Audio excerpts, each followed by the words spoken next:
Chapter 15. Mr. Rochester did on a future occasion explain it. It was one afternoon when he chanced to meet me and Adele in the grounds, and while she played with Pilot and her shuttlecock, he asked me to walk up and down a long beach avenue within sight of her. He then said that she was the daughter of a French opera dancer, Céline Varenne, towards whom he had once cherished what he called a grande passion. This passion Céline had professed to return with even superior ardour. He thought himself her idol, ugly as he was. He believed, as he said, that she preferred his taille d'athlète to the elegance of the Apollo Belvedere. And Miss Eyre, so much was I flattered by this preference of the Gallic sylph for her British gnome, that I installed her in an hotel, gave her a complete establishment of servants, a carriage, cashmeres, diamonds, dentelles, and in short, I began the process of ruining myself in the received style, like any other spoony. I had not, it seems, the originality to chalk out a new road to shame and destruction, but trode the old track with stupid exactness, not to deviate an inch from the beaten centre. I had, as I deserved to have, the fate of all other spoonies. Happening to call one evening when Céline did not expect me, I found her out. But it was a warm night, and I was tired with strolling through Paris, so I sat down in her boudoir, happy to breathe the air consecrated so lately by her presence. No, I exaggerate. I never thought there was any consecrating virtue about her. It was rather a sort of pastil perfume she had left, a scent of musk and amber, than an odour of sanctity. I was just beginning to stifle with the fumes of conservatory flowers and sprinkled essences, when I bethought myself to open the window and step out onto the balcony. It was moonlight and gaslight besides, and very still and serene. The balcony was furnished with a chair or two. I sat down and took out a cigar. "I will take one now, if you will excuse me." Here ensued a pause, filled up by the producing and lighting of a cigar. Having placed it to his lips and breathed a trail of Havana incense on the freezing and sunless air, he went on. "I liked bonbons too in those days. Miss Eyre and I was croquant.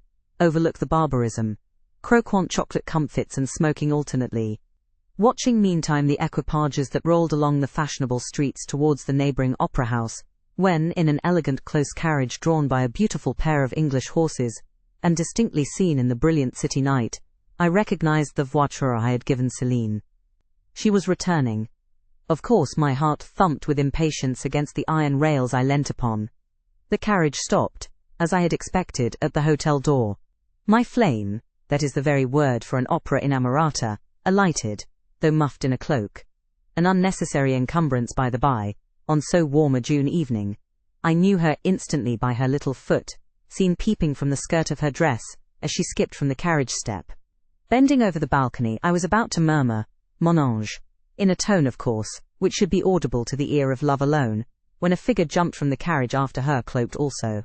But that was a spurred heel, which had rung on the pavement, and that was a hatted head, which now passed under the arched porte-cochere of the hotel. "You never felt jealousy, did you, Miss Eyre?" "Of course not. I need not ask you, because you never felt love. You have both sentiments yet to experience. Your soul sleeps. The shock is yet to be given which shall waken it. You think all existence lapses in as quiet a flow as that in which your youth has hitherto slid away. Floating on with closed eyes and muffled ears, you neither see the rocks bristling not far off in the bed of the flood, nor hear the breakers boil at their base. But I tell you, and you may mark my words, you will come some day to a craggy pass in the channel, where the whole of life's stream will be broken up into whirl and tumult, foam and noise. Either you'll be dashed to atoms on crag points, or lifted up and borne on by some master wave into a calmer current, as I am now. I like this day. I like that sky of steel. I like the sternness and stillness of the world under this frost. I like Thornfield, its antiquity, its retirement, its old crow trees and thorn trees, its grey facade, and lines of dark windows reflecting that metal welkin. And yet, how long have I abhorred the very thought of it, shunned it like a great plague-house. How I do still abhor." He ground his teeth and was silent. He arrested his step and struck his boot against the hard ground. Some hated thought seemed to have him in its grip, and to hold him so tightly that he could not advance. We were ascending the avenue when he thus paused. The hall was before us. Lifting his eye to its battlements, he cast over them a glare, such as I never saw before or since. Pain, shame, ire, impatience, disgust, detestation, seemed momentarily to hold a quivering conflict in the large pupil dilating under his ebon eyebrow. Wild was the wrestle which should be paramount, but another feeling rose and triumphed, something hard and cynical, self-willed and resolute. It settled his passion, and petrified his countenance. He went on. During the moment I was silent, Miss Eyre, I was arranging a point with my destiny. She stood there, by that beech trunk, a hag, like one of those who appeared to Macbeth on the heath of Forres. You like Thornfield, she said, lifting her finger, and then she wrote in the air a memento, which ran in lurid hieroglyphics all along the house front, between the upper and lower row of windows. Like it if you can. Like it if you dare. I will like it, said I. I dare like it. And, he subjoined moodily, I will keep my word. I will break obstacles to happiness, to goodness. Yes, goodness. I wish to be a better man than I have been, than I am. As Job's Leviathan broke the spear, the dart and the habergeon, hindrances which others count as iron and brass, I will esteem but straw and rotten wood. Adele here ran before him with her shuttlecock. Away, he cried harshly. Keep at a distance, child, or go in to Sophie.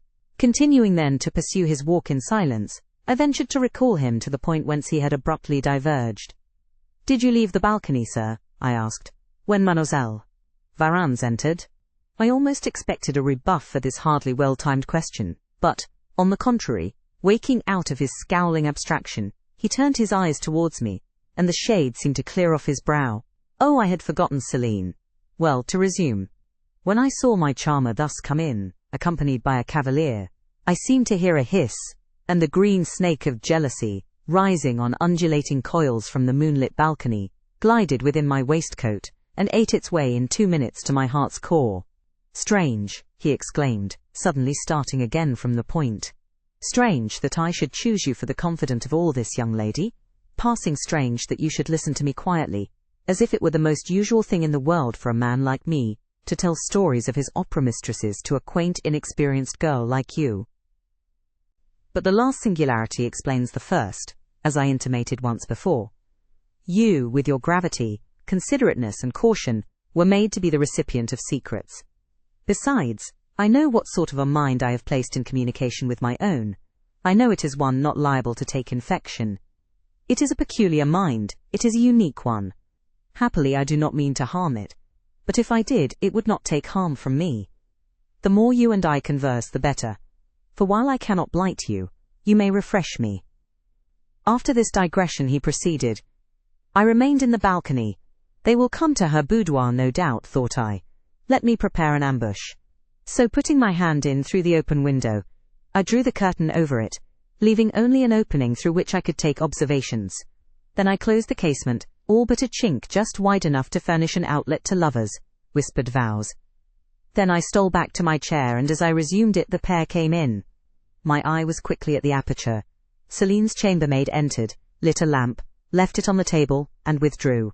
The couple were thus revealed to me clearly. Both removed their cloaks, and there was the Varens, shining in satin and jewels. My gifts, of course. And there was her companion in an officer's uniform. And I knew him for a young roué of a vicomte, a brainless and vicious youth, whom I had sometimes met in society, and had never thought of hating because I despised him so absolutely. On recognizing him, the fang of the snake jealousy was instantly broken, because at the same moment my love for Celine sank under an extinguisher. A woman who could betray me for such a rival was not worth contending for. She deserved only scorn, less, however, than I, who had been her dupe. They began to talk. Their conversation eased me completely. Frivolous, mercenary, heartless and senseless. It was rather calculated to weary than enrage a listener. A card of mine lay on the table. This being perceived, brought my name under discussion. Neither of them possessed energy or wit to belabor me soundly, but they insulted me as coarsely as they could in their little way, especially Celine, who even waxed rather brilliant on my personal defects. Deformities, she termed them. Now it had been her custom to launch out into fervent admiration of what she called my beauté male, wherein she differed diametrically from you, who told me point blank at the second interview that you did not think me handsome. The contrast struck me at the time, and Adele here came running up again. Monsieur, John has just been to say that your agent has called and wishes to see you. Ah, in that case I must abridge. Opening the window, I walked in upon them, liberated Celine from my protection, gave her notice to vacate her hotel, offered her a purse for immediate exigencies, disregarded screams, hysterics, prayers, protestations, convulsions, made an appointment with the Vicomte for a meeting at the Bois de Boulogne. Next morning, I had the pleasure of encountering him, left a bullet in one of his poor etiolated arms, feeble as the wing of a chicken in the pip, and then thought I had done with the whole crew, but unluckily, the Varin, 6 months before, had given me this Follette Adèle, who, she affirmed, was my daughter, and perhaps she may be, though I see no proofs of such grim paternity written in her countenance. Pilot is more like me than she. Some years after I had broken with the mother, she abandoned her child, and ran away to Italy with a musician or singer. I acknowledge no natural claim on Adèle's part to be supported by me, nor do I now acknowledge any, for I am not her father. But hearing that she was quite destitute, I e'en took the poor thing out of the slime and mud of Paris, and transplanted it here, to grow up clean in the wholesome soil of an English country garden. Mrs. Fairfax found you to train it. But now you know that it is the illegitimate offspring of a French opera girl, you will perhaps think differently of your post and protégé. You will be coming to me some day with notice that you have found another place, that you beg me to look out for a new governess, and see. No, Adèle is not answerable for either her mother's faults or yours. I have a regard for her. And now that I know she is, in a sense, parentless, forsaken by her mother and disowned by you, sir, I shall cling closer to her than before. How could I possibly prefer the spoilt pet of a wealthy family, who would hate her governess as a nuisance, to a lonely little orphan, who leans towards her as a friend? Oh, that is the light in which you view it. Well, I must go in now, and you too. It darkens. But I stayed out a few minutes longer with Adèle and Pilot, ran a race with her, and played a game of battledore and shuttlecock.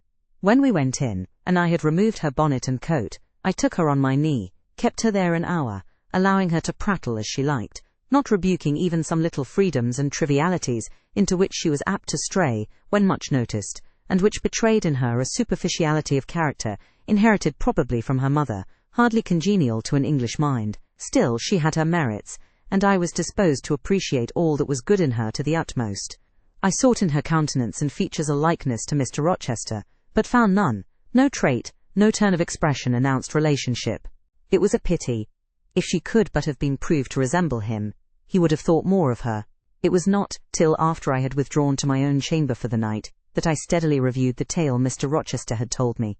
As he had said, there was probably nothing at all extraordinary in the substance of the narrative itself. A wealthy Englishman's passion for a French dancer, and her treachery to him, were everyday matters enough, no doubt, in society. But there was something decidedly strange in the paroxysm of emotion which had suddenly seized him when he was in the act of expressing the present contentment of his mood, and his newly revived pleasure in the old hall and its environs. I meditated wonderingly on this incident, but gradually quitting it as I found it for the present inexplicable, I turned to the consideration of my master's manner to myself. The confidence he had thought fit to repose in me seemed a tribute to my discretion. I regarded and accepted it as such. His deportment had now for some weeks been more uniform towards me than at the first. I never seemed in his way. He did not take fits of chilling hauteur. When he met me unexpectedly, the encounter seemed welcome. He had always a word and sometimes a smile for me. When summoned by formal invitation to his presence, I was honored by a cordiality of reception that made me feel I really possessed the power to amuse him, and that these evening conferences were sought as much for his pleasure as for my benefit. I indeed talked comparatively little, but I heard him talk with relish. It was his nature to be communicative. He liked to open to a mind unacquainted with the world glimpses of its scenes and ways. I do not mean its corrupt scenes and wicked ways, but such as derived their interest from the great scale on which they were acted, the strange novelty by which they were characterized. And I had a keen delight in receiving the new ideas he offered, in imagining the new pictures he portrayed, and following him in thought through the new regions he disclosed, never startled or troubled by one noxious illusion. The ease of his manner freed me from painful restraint.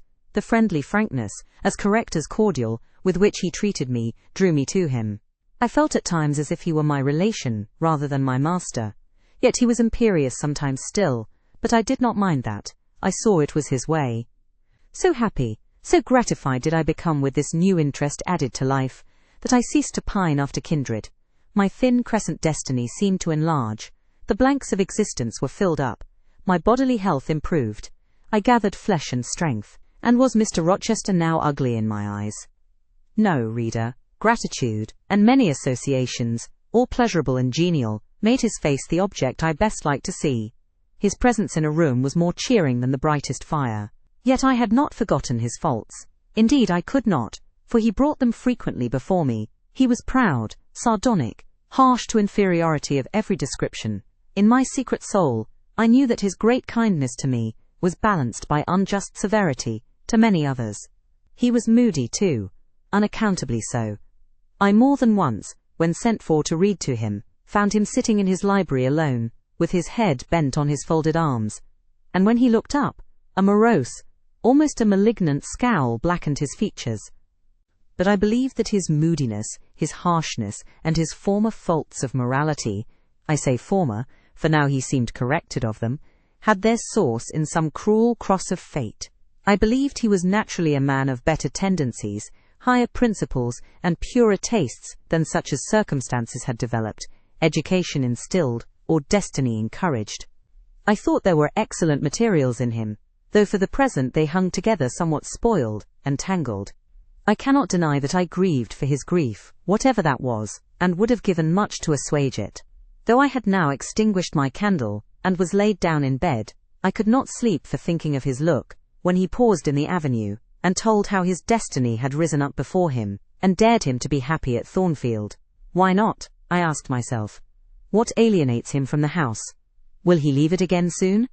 Mrs. Fairfax said he seldom stayed here longer than a fortnight at a time, and he has now been resident 8 weeks. If he does go, the change will be doleful. Suppose he should be absent spring, summer, and autumn, how joyless sunshine and fine days will seem. I hardly know whether I had slept or not after this musing. At any rate, I started wide awake on hearing a vague murmur, peculiar and lugubrious, which sounded, I thought, just above me. I wished I had kept my candle burning. The night was drearily dark. My spirits were depressed. I rose and sat up in bed, listening. The sound was hushed. I tried again to sleep, but my heart beat anxiously. My inward tranquillity was broken. The clock, far down in the hall, struck 2. Just then it seemed my chamber door was touched, as if fingers had swept the panels in, groping away along the dark gallery outside.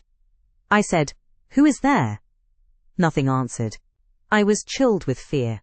All at once I remembered that it might be Pilot, who, when the kitchen door chanced to be left open, not unfrequently found his way up to the threshold of Mr. Rochester's chamber. I had seen him lying there myself in the mornings. The idea calmed me somewhat. I lay down. Silence composes the nerves, and as an unbroken hush now reigned again through the whole house, I began to feel the return of slumber. But it was not fated that I should sleep that night. A dream had scarcely approached my ear, when it fled affrighted, scared by a marrow-freezing incident enough. This was a demoniac laugh, low, suppressed and deep, uttered, as it seemed, at the very keyhole of my chamber door. The head of my bed was near the door, and I thought at first the goblin laugher stood at my bedside, or rather crouched by my pillow, but I rose, looked round, and could see nothing, while, as I still gazed, the unnatural sound was reiterated, and I knew it came from behind the panels. My first impulse was to rise and fasten the bolt, my next again to cry out, "Who is there?" Something gurgled and moaned. Ere long steps retreated up the gallery towards the 3rd-story staircase. A door had lately been made to shut in that staircase. I heard it open and close, and all was still. Was that Grace Poole, and is she possessed with a devil? Thought I. Impossible now to remain longer by myself. I must go to Mrs. Fairfax. I hurried on my frock and a shawl. I withdrew the bolt and opened the door with a trembling hand. There was a candle burning just outside, and on the matting in the gallery. I was surprised at this circumstance, but still more was I amazed to perceive the air quite dim, as if filled with smoke, and, while looking to the right hand and left, to find whence these blue wreaths issued, I became further aware of a strong smell of burning. Something creaked. It was a door ajar, and that door was Mr. Rochester's, and the smoke rushed in a cloud from thence. I thought no more of Mrs. Fairfax. I thought no more of Grace Poole, or the laugh. In an instant, I was within the chamber. Tongues of flame darted round the bed. The curtains were on fire. In the midst of blaze and vapour, Mr. Rochester lay stretched motionless, in deep sleep. "Wake! Wake!" I cried. I shook him, but he only murmured and turned. The smoke had stupefied him. Not a moment could be lost. The very sheets were kindling. I rushed to his basin and ewer. Fortunately, one was wide and the other deep, and both were filled with water. I heaved them up, deluged the bed and its occupant, flew back to my own room, brought my own water jug, baptized the couch afresh, and by God's aid, succeeded in extinguishing the flames which were devouring it. The hiss of the quenched element, the breakage of a pitcher which I flung from my hand when I had emptied it, and, above all, the splash of the shower bath I had liberally bestowed, roused Mr. Rochester at last. Though it was now dark, I knew he was awake, because I heard him fulminating strange anathemas at finding himself lying in a pool of water. "Is there a flood?" he cried. "No, sir," I answered, "but there has been a fire. Get up, do. You are quenched now. I will fetch you a candle." "In the name of all the elves in Christendom, is that Jane Eyre?" he demanded. "What have you done with me, witch, sorceress? Who is in the room besides you? Have you plotted to drown me?" "I will fetch you a candle, sir, and in heaven's name, get up. Somebody has plotted something. You cannot too soon find out who and what it is." "There, I am up now. But at your peril you fetch a candle yet. Wait 2 minutes till I get into some dry garments, if any dry there be. Yes, here is my dressing gown. Now run." I did run. I brought the candle which still remained in the gallery. He took it from my hand, held it up, and surveyed the bed, all blackened and scorched, the sheets drenched, the carpet round swimming in water. "What is it? And who did it?" he asked. I briefly related to him what had transpired. The strange laugh I had heard in the gallery, the step ascending to the 3rd story, the smoke, the smell of fire which had conducted me to his room, in what state I had found matters there, and how I had deluged him with all the water I could lay hands on. He listened very gravely. His face, as I went on, expressed more concern than astonishment. He did not immediately speak when I had concluded. "Shall I call Mrs. Fairfax?" I asked. "Mrs. Fairfax? No. What the deuce would you call her for? What can she do? Let her sleep unmolested." "Then I will fetch Leah, and wake John and his wife." "Not at all. Just be still. You have a shawl on. If you are not warm enough, you may take my cloak yonder, wrap it about you, and sit down in the armchair. There, I will put it on. Now place your feet on the stool, to keep them out of the wet. I am going to leave you a few minutes. I shall take the candle. Remain where you are till I return. Be as still as a mouse. I must pay a visit to the 2nd story. Don't move, remember, or call anyone." He went. I watched the light withdraw. He passed up the gallery very softly, unclosed the staircase door with as little noise as possible, shut it after him, and the last ray vanished. I was left in total darkness. I listened for some noise but heard nothing. A very long time elapsed.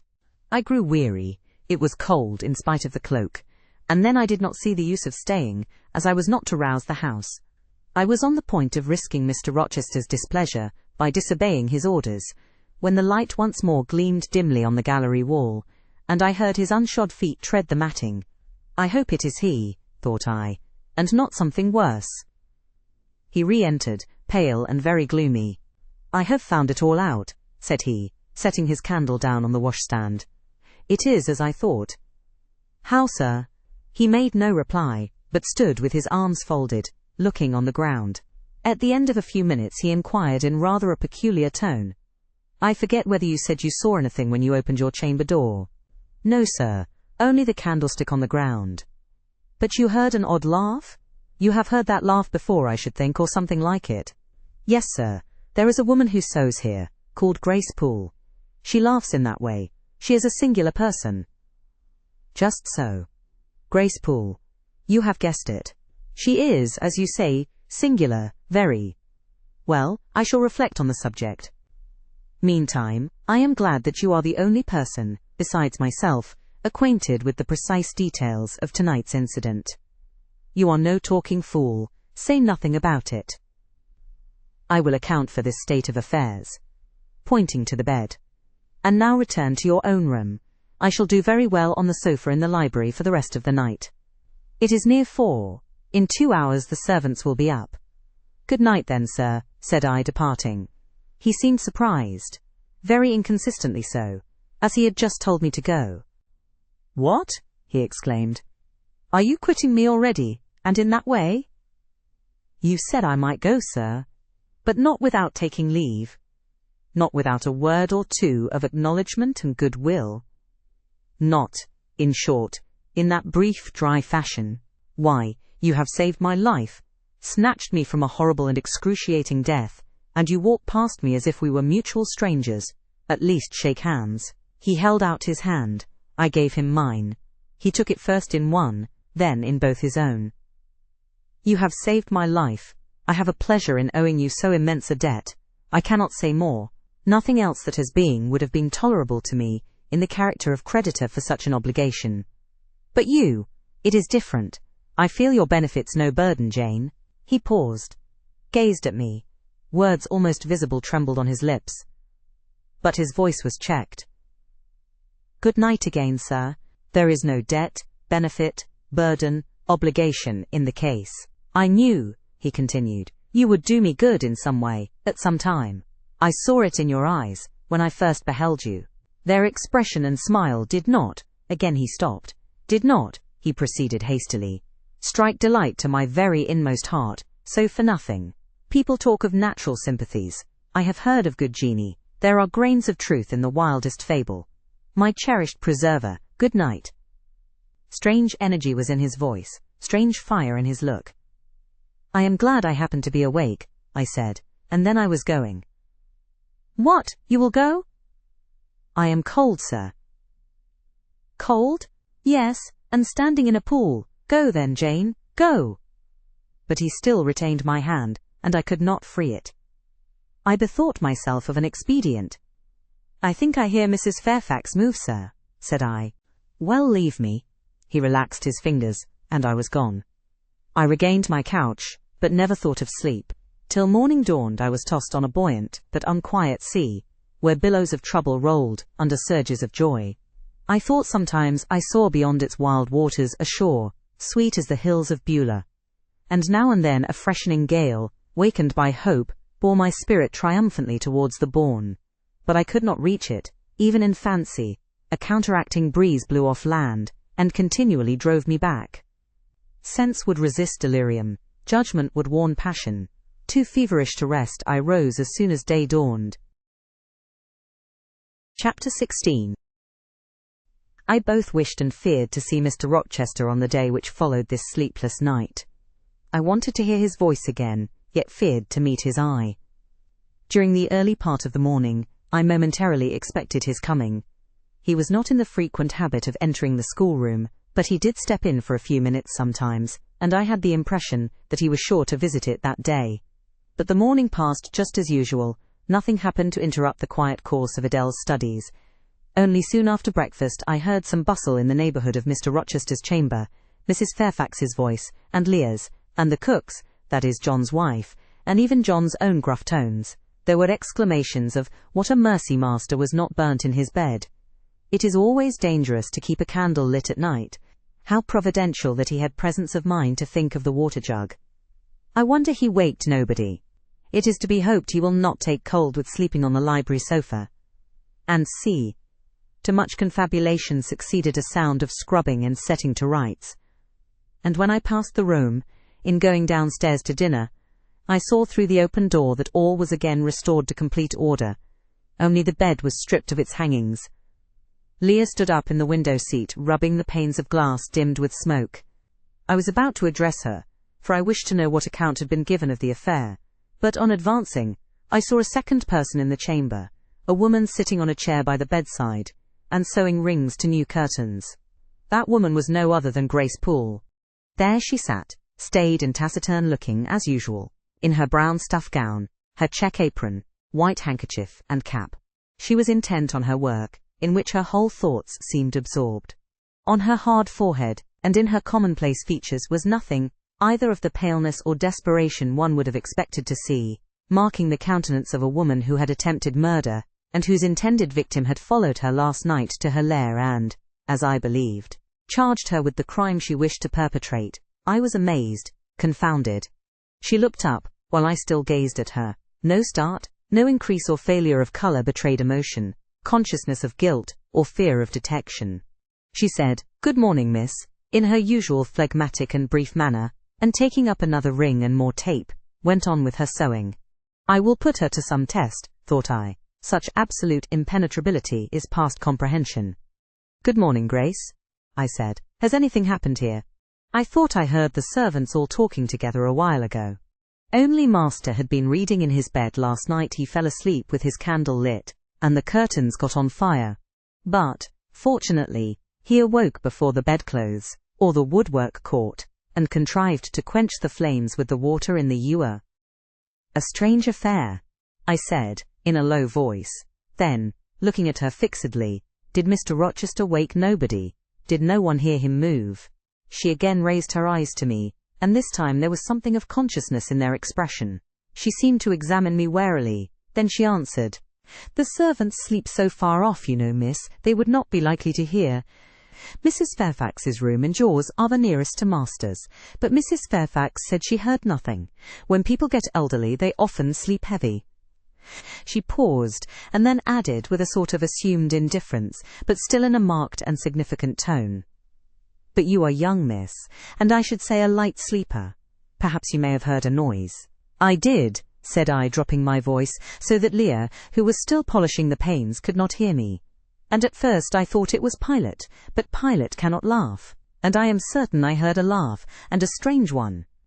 She took a new needleful of thread, waxed it carefully, threaded her needle with a steady hand, and then observed with perfect composure, "It is hardly likely Master would laugh, I should think, miss, when he was in such danger. You must have been dreaming." "I was not dreaming," I said with some warmth, for her brazen coolness provoked me. Again she looked at me, and with the same scrutinizing and conscious eye.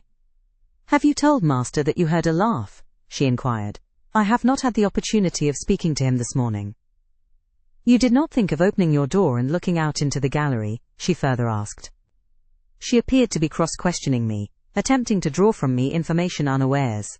The idea struck me that if she discovered I knew or suspected her guilt, she would be playing of some of her malignant pranks on me. I thought it advisable to be on my guard. "On the contrary," said I bolted my door."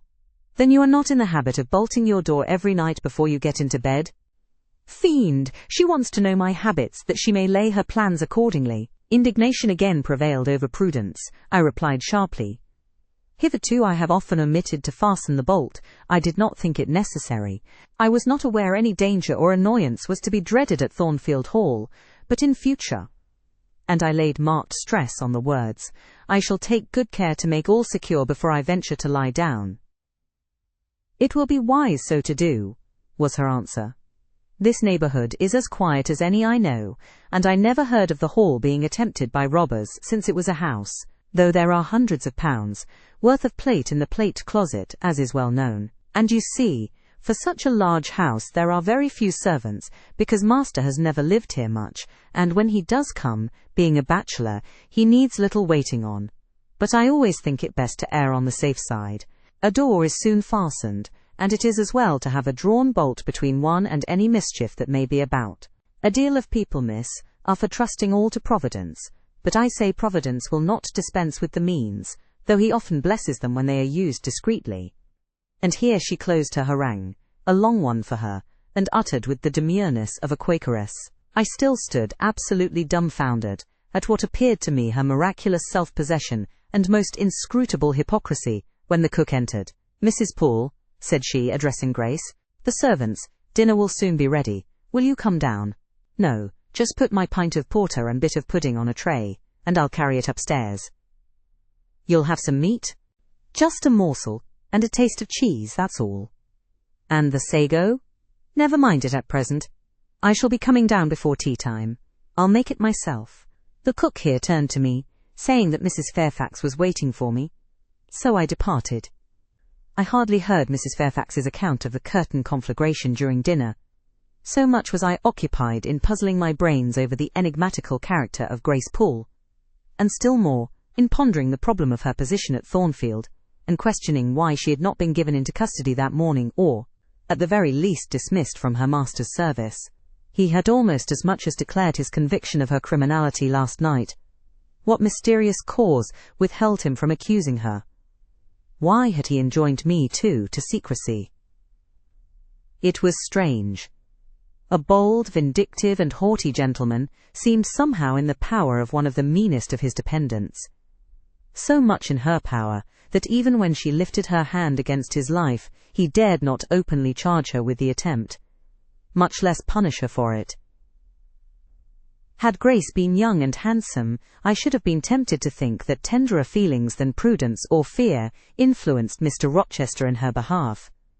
But, hard-favoured and matronly as she was, the idea could not be admitted. Yet, I reflected, she has been young once, her youth would be contemporary with her master's. Mrs. Fairfax told me once she had lived here many years. I don't think she can ever have been pretty. But, for aught I know, she may possess originality and strength of character to compensate for the want of personal advantages. Mr. Rochester is an amateur of the decided and eccentric. Grace is eccentric at least. What if a former caprice, a freak very possible to a nature so sudden and headstrong as his, has delivered him into her power, and she now exercises over his actions a secret influence, the result of his own indiscretion, which he cannot shake off and dare not disregard? But, having reached this point of conjecture, Mrs. Poole's square, flat figure, and uncomely, dry, even coarse face recurred so distinctly to my mind's eye that I thought, no, impossible, my supposition cannot be correct. Yet, suggested the secret voice which talks to us in our own hearts, you are not beautiful either, and perhaps Mr. Rochester approves you. At any rate, you have often felt as if he did. And last night, remember his words, remember his look, remember his voice. I well remembered all. Language, glance and tone seemed at the moment vividly renewed. I was now in the schoolroom. Adele was drawing. I bent over her and directed her pencil. She looked up with a sort of start. Qu'avez-vous, mademoiselle, said she. Vos doigts tremblent comme la feuille, et vos joues sont rouges, mais rouges comme des cerises. I am hot, Adele, with stooping. She went on sketching. I went on thinking. I hastened to drive from my mind the hateful notion I had been conceiving respecting Grace Poole. It disgusted me. I compared myself with her, and found we were different. Bessie Leaven had said I was quite a lady, and she spoke truth. I was a lady, and now I looked much better than I did when Bessie saw me. I had more colour and more flesh, more life, more vivacity, because I had brighter hopes and keener enjoyments. Evening approaches, said I as I looked towards the window. I have never heard Mr. Rochester's voice or step in the house today, but surely I shall see him before night. I feared the meeting in the morning. Now I desire it, because expectation has been so long baffled that it is grown impatient. When dusk actually closed, and when Adele left me to go and play in the nursery with Sophie, I did most keenly desire it. I listened for the bell to ring below. I listened for Leah coming up with a message. I fancied sometimes I heard Mr. Rochester's own tread, and I turned to the door expecting it to open and admit him. The door remained shut. Darkness only came in through the window. Still it was not late.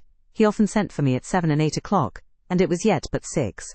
Surely I should not be wholly disappointed tonight, when I had so many things to say to him. I wanted again to introduce the subject of Grace Poole, and to hear what he would answer.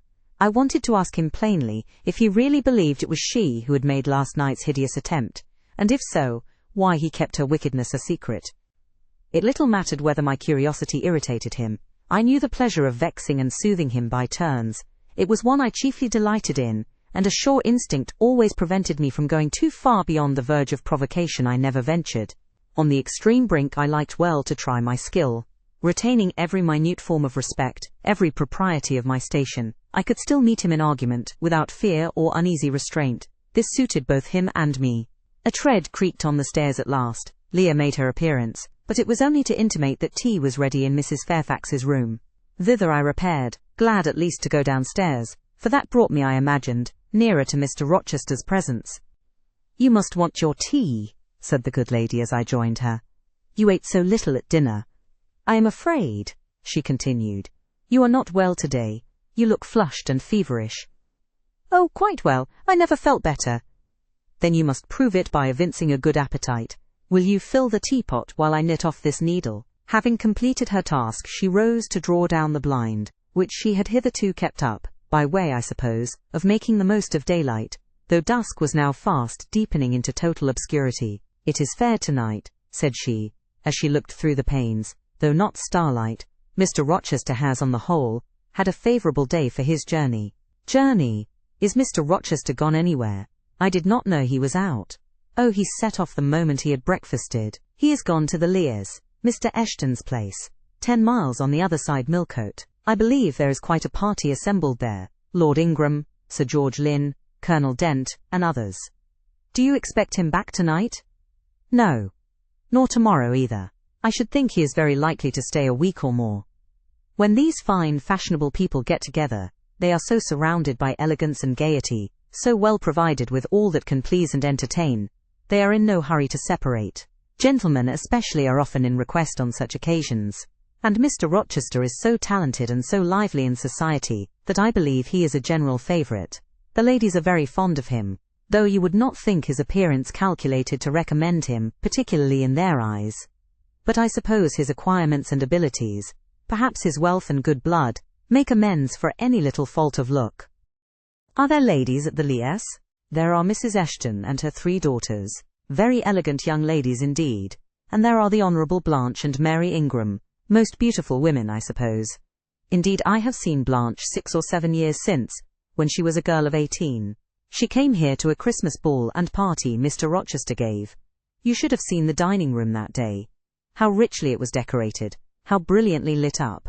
I should think there were 50 ladies and gentlemen present, all of the first county families, and Miss Ingram was considered the belle of the evening. You saw her, you say, Mrs. Fairfax. What was she like? Yes, I saw her. The dining room doors were thrown open, and as it was Christmas time, the servants were allowed to assemble in the hall, to hear some of the ladies sing and play. Mr. Rochester would have me to come in, and I sat down in a quiet corner and watched them. I never saw a more splendid scene. The ladies were magnificently dressed, most of them, at least most of the younger ones, looked handsome, but Miss Ingram was certainly the queen. And what was she like? Tall, fine bust, sloping shoulders, long, graceful neck, olive complexion, dark and clear, noble features, eyes rather like Mr. Rochester's, large and black, and as brilliant as her jewels. And then she had such a fine head of hair, raven black and so becomingly arranged, a crown of thick plaits behind, and in front the longest, the glossiest curls I ever saw. She was dressed in pure white. An amber-coloured scarf was passed over her shoulder and across her breast, tied at the side, and descending in long, fringed ends below her knee. She wore an amber-coloured flower, too, in her hair. It contrasted well with the jetty mass of her curls. She was greatly admired, of course. Yes, indeed, and not only for her beauty, but for her accomplishments. She was one of the ladies who sang. A gentleman accompanied her on the piano. She and Mr. Rochester sang a duet. Mr. Rochester? I was not aware he could sing. Oh, he has a fine bass voice, and an excellent taste for music. And Miss Ingram, what sort of a voice had she? A very rich and powerful one. She sang delightfully. It was a treat to listen to her, and she played afterwards. I am no judge of music, but Mr. Rochester is, and I heard him say her execution was remarkably good. And this beautiful and accomplished lady, she is not yet married. It appears not. I fancy neither she nor her sister have very large fortunes. Old Lord Ingram's estates were chiefly entailed, and the eldest son came in for everything almost. But I wonder no wealthy nobleman or gentleman has taken a fancy to her. Mr. Rochester, for instance. He is rich, is he not? Oh yes, but you see there is a considerable difference in age. Mr. Rochester is nearly 40, she is but 25. What of that? More unequal matches are made every day. True. Yet I should scarcely fancy Mr. Rochester would entertain an idea of the sort. But you eat nothing. You have scarcely tasted since you began tea. No. I am too thirsty to eat. Will you let me have another cup? I was about again to revert to the probability of a union between Mr. Rochester and the beautiful Blanche. But Adele came in, and the conversation was turned into another channel. When once more alone, I reviewed the information I had got, looked into my heart, examined its thoughts and feelings, and endeavoured to bring back with a strict hand such as had been straying through imagination's boundless and trackless waste into the safe fold of common sense. Arraigned at my own bar, memory having given her evidence of the hopes, wishes, sentiments I had been cherishing since last night, of the general state of mind in which I had indulged for nearly a fortnight past. reason having come forward and told in her own quiet way a plain, unvarnished tale, showing how I had rejected the real and rabidly devoured the ideal. I pronounced judgment to this effect, that a greater fool than Jane Eyre had never breathed the breath of life, that a more fantastic idiot had never surfeited herself on sweet lies and swallowed poison as if it were nectar. You, I said, a favourite with Mr. Rochester, you gifted with the power of pleasing him, you of importance to him in any way. How dared you? Poor stupid dupe. Could not even self-interest make you wiser? You repeated to yourself this morning the brief scene of last night? Cover your face and be ashamed. He said something in praise of your eyes, did he? Blind puppy. Open their bleared lids, and look on your own accursed senselessness. It does good to no woman to be flattered by her superior, who cannot possibly intend to marry her, and it is madness in all women to let a secret love kindle within them, which, if unreturned and unknown, must devour the life that feeds it, and if discovered and responded to, must lead, ignis fatuus-like, into miry wilds, whence there is no extrication. Listen then, Jane Eyre, to your sentence.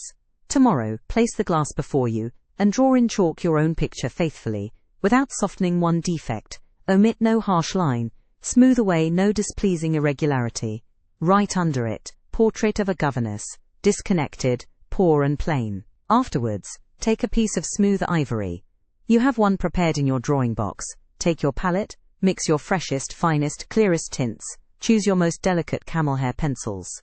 Delineate carefully the loveliest face you can imagine. Paint it in your softest shades and sweetest lines, according to the description given by Mrs. Fairfax of Blanche Ingram.